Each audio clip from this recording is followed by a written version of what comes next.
मेरे प्रिय आत्मन, सहज योग में आज बुल्ले शाह का एक पद लेने जा रहे हैं। बुल्ले शाह इनायत शाह के शिष्य हैं, सूफ़ी परंपरा में हैं। इनका जन्म 1680 ईस्वी में हुआ और 1758 ईस्वी तक बुल्ले शाह पंजाब की धरती पर अलख जगाते रहे। कहते हैं बुल्ले शाह, एक अलफ पढ़ो छुटकारा आए।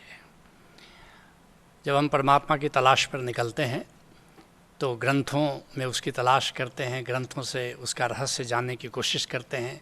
वेद पढ़ते हैं, उपनिषद पढ़ते हैं, पुराण पढ़ते हैं, गीता पढ़ते हैं, रामायण पढ़ते हैं, बाइबल पढ़ते हैं, कुरान पढ़ते हैं, हदीस पढ़ते हैं, धम्मपद पढ़ते हैं।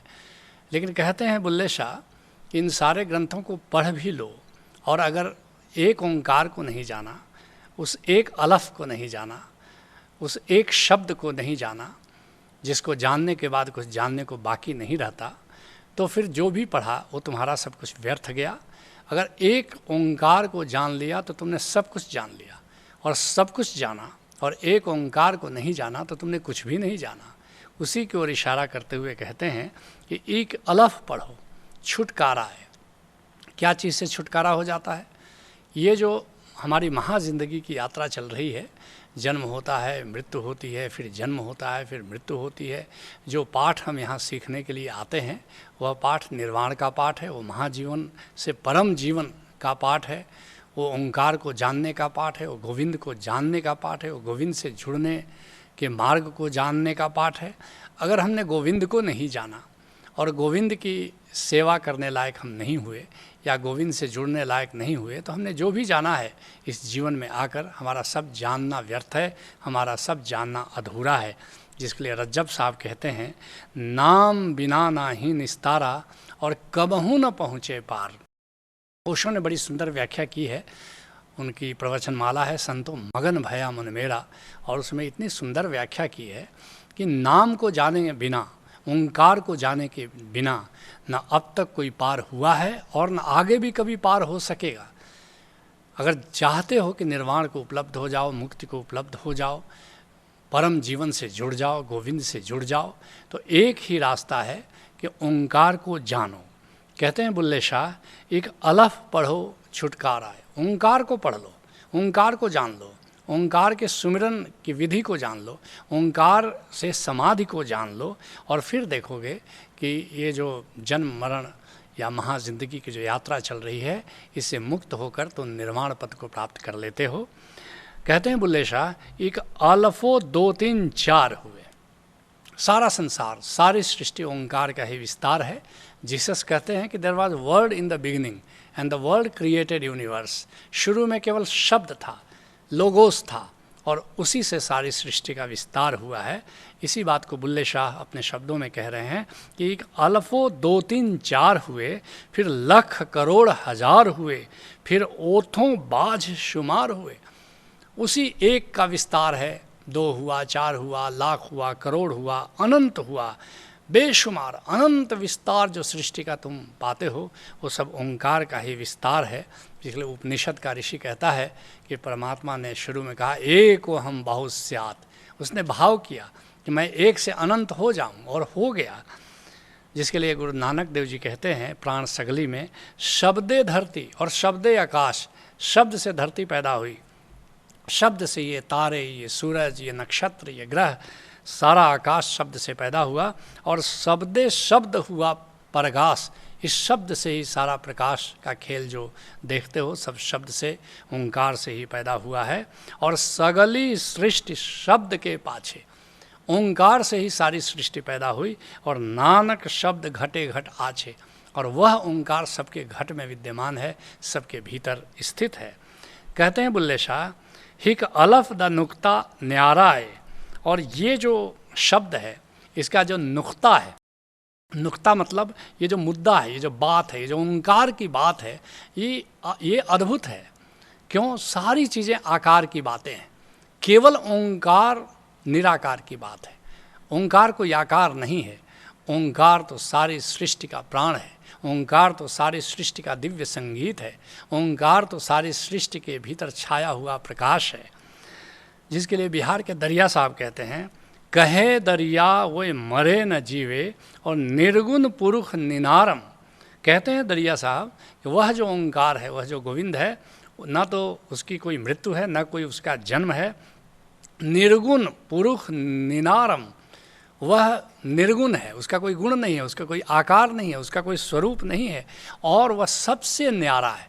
सारी सृष्टि में जो कुछ भी तुम जानते हो, किसी भी चीज़ से उसकी उपमा नहीं दी जा सकती, वो अनुपमेय है। कहते हैं बुल्ला शाह, क्यों पढ़ना ये गड्ढ किताबादी, ये किताबों की गठरी क्यों ढोए चल रहे हो, किताबों की गठरी क्यों पढ़ रहे हो? इन किताबों को पढ़ने लिखने से तुम्हें सृष्टि का रहस्य नहीं मालूम होगा, तुम परमात्मा को नहीं जान पाओगे। कहते हैं बुल्ले शाह, सिर चाना ये बंड अजाबादी, पहले ही से तुम्हारे पास मुसीबतों का ढेर लगा है, और ऊपर से ये किताबों से जो जानकारी तुम इकट्ठा कर रहे हो, ये किताबों की गठरी जो जमा कर रहे हो, ये किताबों की गठरी नहीं है, मुसीबतों की गठरी है। क्योंकि तुम जितना पढ़ते चले जाते हो उतना उलझते चले जाते हो। जिसके लिए कबीर साहब कहते हैं, साधो ऐसा देश हमारा, वेद किताब पार नहीं पावत, कहन सुनन से न्यारा। कबीर साहब कहते हैं कि मैं उस देश का वासी हूँ, मैं ऐसे देश में रहता हूँ, गोविंद के देश में, बैकुंठ में, अमरपुर में, अनेक अनेक नामों से उसे संतों ने पुकारा है।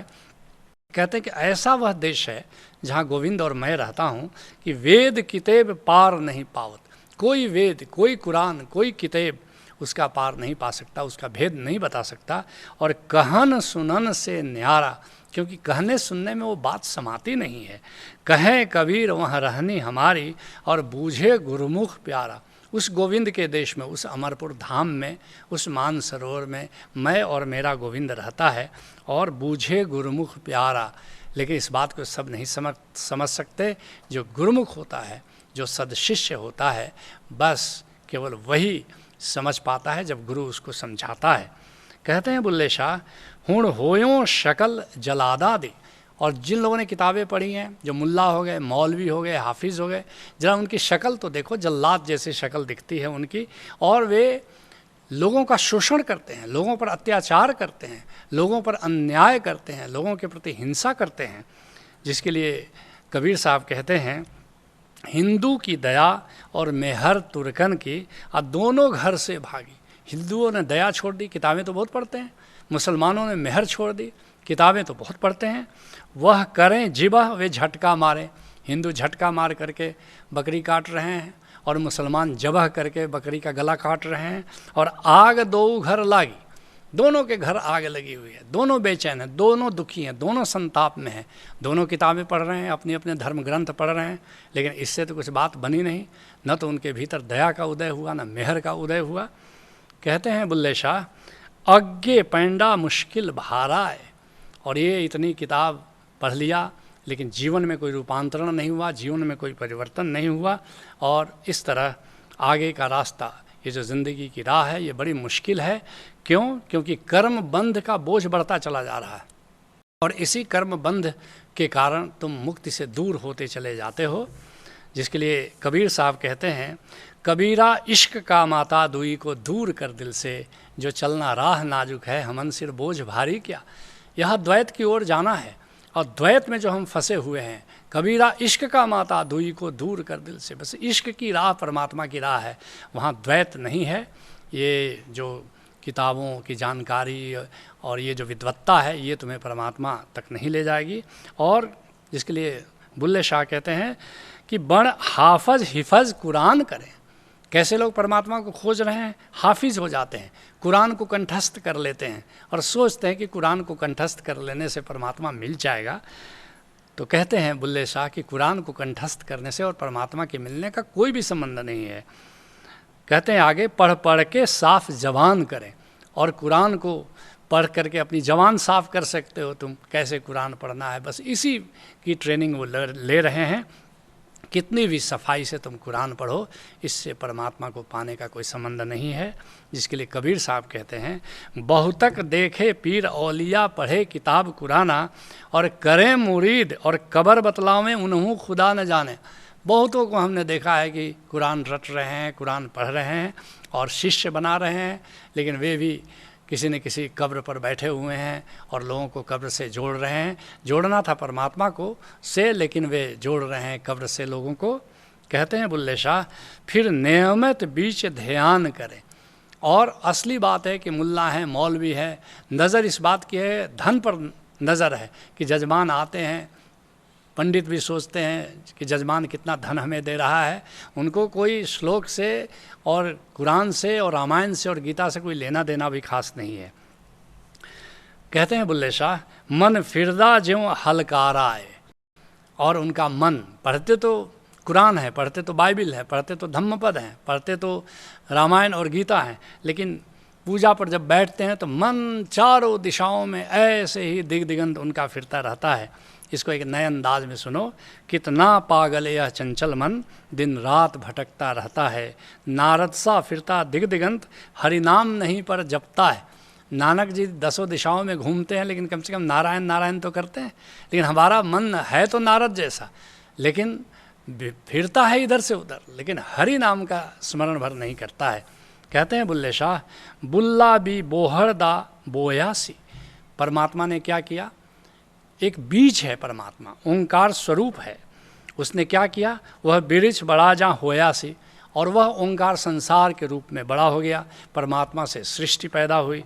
और जब बिरछ ओह फानी होयासी, और एक दिन संसार का वृक्ष ऐसे ही नष्ट हो जाता है, एक दिन सृष्टि विनष्ट हो जाती है, और फिर बुल्ले शाह कहते हैं फिर रह गया भी आकार आए, और फिर से परमात्मा सिमट करके ओंकार स्वरूप हो जाता है, सारी सृष्टि विदा हो जाती है।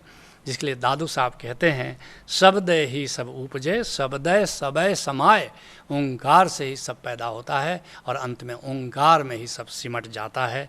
जिसके लिए गुरु नानक देव जी कहते हैं, आद सच जुगाद सच, है भी सच नानक होसी भी सच। शुरू में ओंकार था, आज भी ओंकार है और अंत में केवल ओंकार ही रहेगा।